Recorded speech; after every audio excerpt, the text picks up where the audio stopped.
मकान निर्माण कराने से पहले कुछ खास जानकारियाँ। निर्माण 4 प्रकार के होते हैं। अभी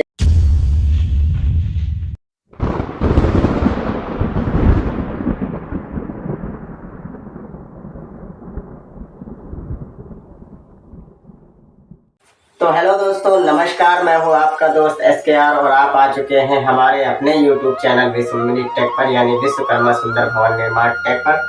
तो दोस्तों, आशा करता हूं कि आप सब लोग ठीक होंगे, स्वस्थ होंगे, ईश्वर की कृपा से अपने कारोबार में व्यस्त होंगे। और नवरात्रि के शुभ अवसर पर सभी भाइयों को दिल से सबको हार्दिक शुभकामनाएं तथा माता रानी सबका कल्याण करे। दोस्तों, कहना चाहूँगा कि आज का दोस्तों हमारा जो वीडियो है उसका टॉपिक है कि निर्माण से पहले की यूनिक जानकारी। तो ये समझ लीजिए कि दोस्तों, अगर हम कोई घर का निर्माण करते हैं तो उसे एक बार नहीं बल्कि बार बार सोचना पड़ता है, 1000 बार सोचना पड़ता है। क्योंकि घर एक ऐसी चीज है, मकान एक ऐसी चीज है, भवन एक ऐसी चीज है जो कि कम पैसे में नहीं तैयार होता है। कई बार पूरी जिंदगी भर मेहनत करने के बाद हमें एक घर मिलता है। कुछ लोगों का तो जीवन ऐसे ही चला जाता है, बेचारे जिंदगी भर कमाते हैं, खाते हैं और कड़ी मेहनत भी करते हैं, और आखिरी में उनका जीवन एक छप्पर, एक तरपाल, एक पन्नी के बीच में ही रह जाता है। और कुछ लोग तो जिंदगी में न जाने कितने घर बनाते हैं। लेकिन अगर बात करें कि घर की, तो एक मिडिल क्लास, एक मीडियम आदमी की जो लाइफ होती है, जिसे मीडियम लाइफ हम कहते हैं, साधारण जिंदगी, ना गरीब में ना अमीर में, तो जो मीडियम जिंदगी है, तो उन लोगों के लिए तो जिंदगी में एक घर बनाना बहुत कठिन होता है। दोस्तों, कहते हैं ना कि कपड़ा अगर खराब हो जाए, मान के चलिए आप किसी दर्जी को एक कपड़ा दे दें और वह कपड़ा सिल दे, आपका कपड़ा आपके सेट नहीं बैठ रहा, मतलब आपके ड्रेस आपके फिटिंग पर नहीं, तो आप उसे किसी न किसी को दान दे सकते हैं या किसी को ऐसे ही दे देंगे, ले तो पहन डाल, मैं नहीं पहनूंगा।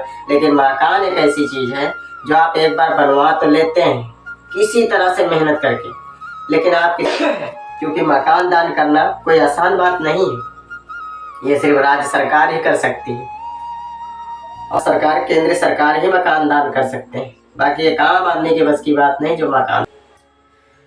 तो दोस्तों, हमें मकान बनवाने से पहले यह जानकारी जरूर जान लेनी चाहिए।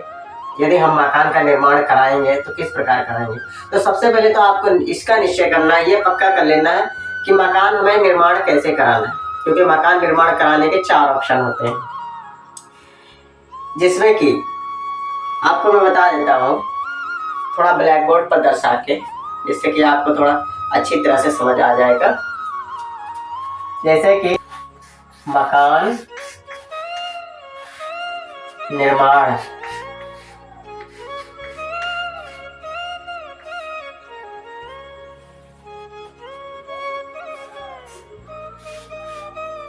से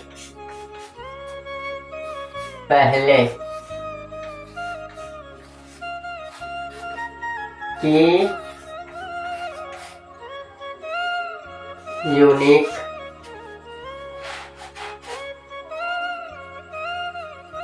मकान निर्माण से पहले की कुछ खास जानकारी, कुछ खास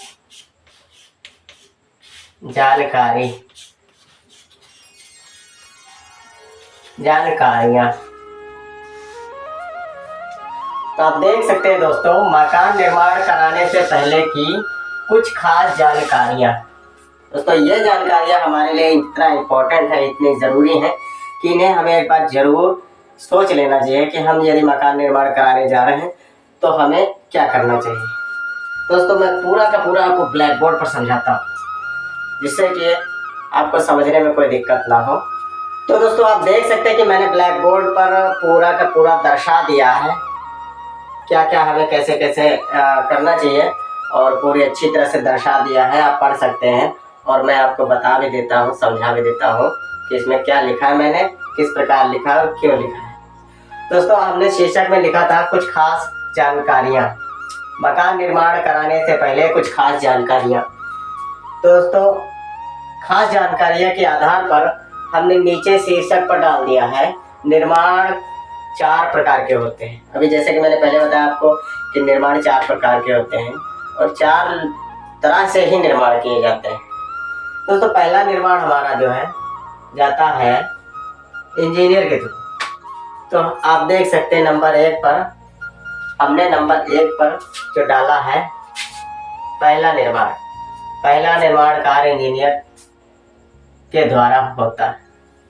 ठीक है, अगर आप मान के चलिए शहर में मकान बनवा रहे हैं, वहाँ इंजीनियर का आप इस्तेमाल नहीं कर रहे हैं, यानी इंजीनियर को आप नहीं ले रहे हैं अपने कार में, फिर भी आपने एक बार नक्शा तो बनवाने जाना ही है। आप मैप्स तो कंप्लीट कराएंगे ही इंजीनियरिंग से, अपने हाथ तो बनवा नहीं लेंगे, क्योंकि अपने हाथ बनवाएंगे तो शहरी क्षेत्र में अपने हाथ का बनाया हुआ नक्शा पास नहीं होता है, नगर निगम उसे पास नहीं करेगा। तो इसलिए पहला तो इंजीनियर का वैसे भी आपको पहले बार इंजीनियर से जरूर मिलना पड़ता है नक्शा बनवाने के लिए। फिर दूसरे नंबर पे आता है हमारा निर्माण कार्य ठेकेदार द्वारा होता है।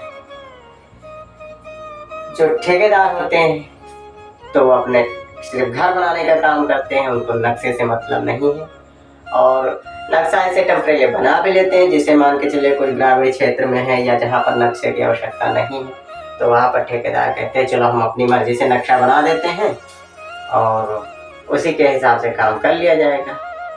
लेकिन क्षेत्रीय नगरीय क्षेत्र में नहीं चलता, लेकिन प्राइवेट जगह पर अपने हिसाब से नक्शा बनाकर काम चल जाता है, जहाँ ठेकेदार अपने हाथ से भी नक्शा बना लेते हैं। फिर तीसरे नंबर पे हमारा आता है विथ मटेरियल सहित ठेकेदार।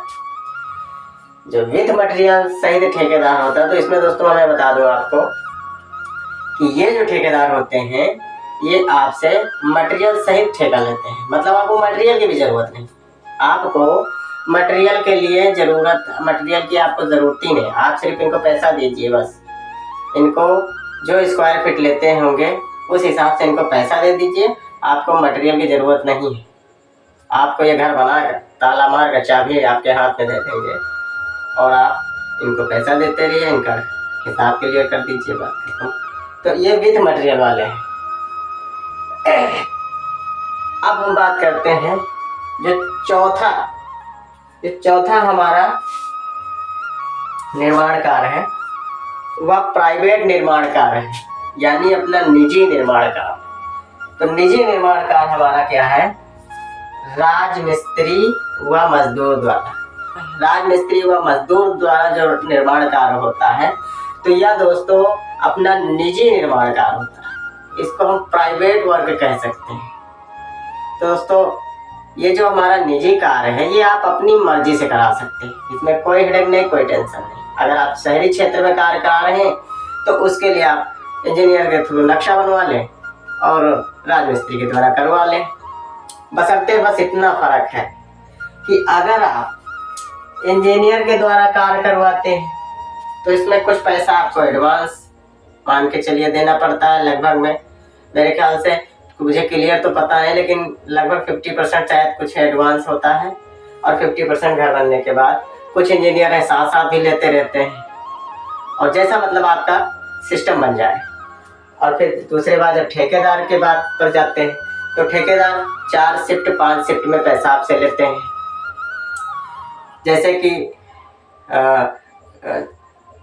कुछ लोग फाउंडेशनिंग पर ले लेते हैं, कुछ लोग एडवांस भी ले लेते हैं, फिर फाउंडेशनिंग पर ले लेते हैं, फिर 7 फीट पर लिंटर के बाद ले लेते हैं, फिर छत के बाद लेते हैं, फिर प्लास्टर वगैरह, ऐसे ही सब काम धीरे धीरे निपटा कर 4 किस्त 5 किस्त 6 किस्त और कोई 3 ही किस्त करते हैं। मतलब जिसका जैसे बजट हो, जैसे कोई बड़ा ठेकेदार वो 2 ही किस्त करता है, 3 ही किस्त करता है। जो छोटा ठेकेदार है, गरीब है, मतलब उसने जल्दी कार्य शुरू किया है तो उसके पास लेबरों को भी देना होता, तो उसके अकाउंट में तो बैलेंस है नहीं, तो वापिस से लेकर देगा, तो इसलिए वो बीच बीच में पैसे आपसे लेता रहता है। तो इस प्रकार से हमारे ठेकेदार निर्माण कार्य है। और फिर उसके बाद आता है विथ मटेरियल वाला, जिसको मैंने आपको पहले ही बता दिया कि इनका कार्य जो है, अगर आप पैसे वाले हैं तो इनको आप पैसा देकर अपना कार्य करा सकते हैं, लेकिन फिर भी थोड़ी बहुत इंक्वायरी करनी जरूरी होती है, क्योंकि अपना घर बनता है।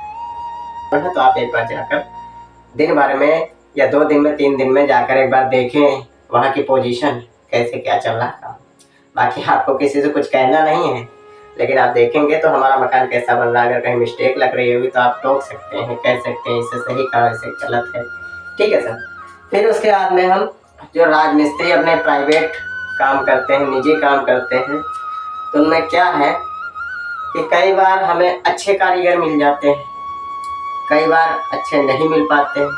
अच्छे का मतलब जो अनुभवी कारीगर होते हैं, अगर वो आपको मिल जाते हैं तो आपका मकान सही ढंग से बन जाता है। जो अनुभवी पढ़े लिखे होते हैं और जो कम पढ़े लिखे होते हैं या जिन्हें अच्छा अनुभव नहीं है, तो आपके मकान में कई बार फॉल्ट आ जाते हैं, कई जगह मिस्टेक हो जाती हैं, कमियां आ जाती हैं, तो उनके लिए थोड़ा दिक्कत होता है। तो आप अगर पढ़े लिखे हैं तो आप नक्शे को खुद ही लेकर थोड़ा थोड़ा मुआयना करते रहिए।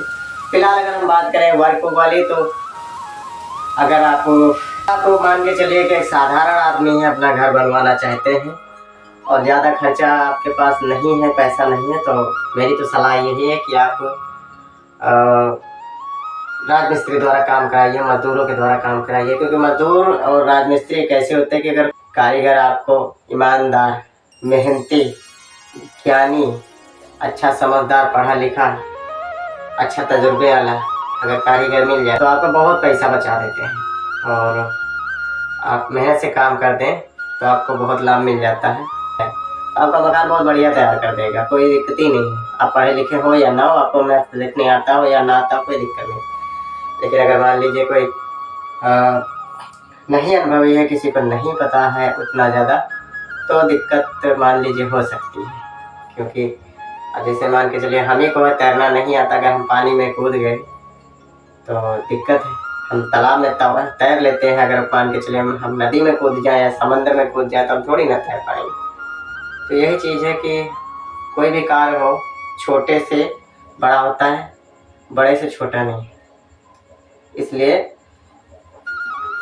अगर आपको साधारण इंसान है तो आप राजमिस्त्री द्वारा, मजदूर द्वारा काम करा लीजिएगा, बाकी आपकी इच्छा है। दोस्तों, हमने आपसे ये बता दिया है कि निर्माण कार्य से पहले की यूनिक जानकारी। तो दोस्तों, सबसे पहले आपको बस मैंने यही कहा है कि आप एक अपना मन बनाइए कि आपको कार्य कराना कैसे, किस प्रकार से कराना, इन 4 ऑप्शन में से किस प्रकार से कराना। सारी बात तो बता दी। इसमें आपको ये पता चल गया होगा कि आपकी पोजीशन क्या है। तो आप जिस पोजीशन पर हैं, आप उस पोजीशन के आधार पर चुन सकते हैं। इन 4 वर्कों में कोई भी वर्क चुन सकते हैं। बाकी आपकी खुशी की बात है, आप चाहे जैसे कराएं काम, लेकिन आपको पहले डिसाइड करना होता है। अगर आप पहले डिसाइड करके चलेंगे तो आपका कार्य बहुत बढ़िया हो जाएगा, आपको दिक्कत नहीं आएगी। दोस्तों, आज का मेरा टॉपिक यही था कि मकान निर्माण से पहले की जानकारी। दोस्तों, यह मेरा पहला वीडियो मैं फोकस के सामने आपको दे रहा हूँ। दोस्तों, ऐसा कुछ कीजिएगा कि इस मेरी मेहनत को बेकार मत जाने दीजिएगा, मेरा हौसला बुलंद कीजिएगा और एक लाइक, एक सब्सक्राइब प्लीज़। अपने भाई को आप ये मत समझिए कि मैं छोड़ रहा हूँ, बाकी अपने भाई को दान कर दीजिएगा। ये आपसे हाथ जोड़ के विनती है, क्योंकि मेरा हौसला थोड़ा बढ़े कि हाँ, आप लोगों को मेरी ज़रूरत है, तो मैं आप लोगों के लिए अच्छे से अच्छे इस प्रकार के वीडियो ला के रखूँ। और दोस्तों, अगर आप मुझे सपोर्ट करते रहें तो मैं बुनियाद से लेकर शिखर तक की आपको पूरी जानकारी दूंगा, उसमें कोई भी संदेह नहीं है। दोस्तों, ये रहा हमारा आज का टॉपिक, और फिर मिलूंगा मैं अगले टॉपिक में कुछ अच्छा नया वीडियो लेकर। तब तक के लिए आपसे नमस्कार और जय हिंद।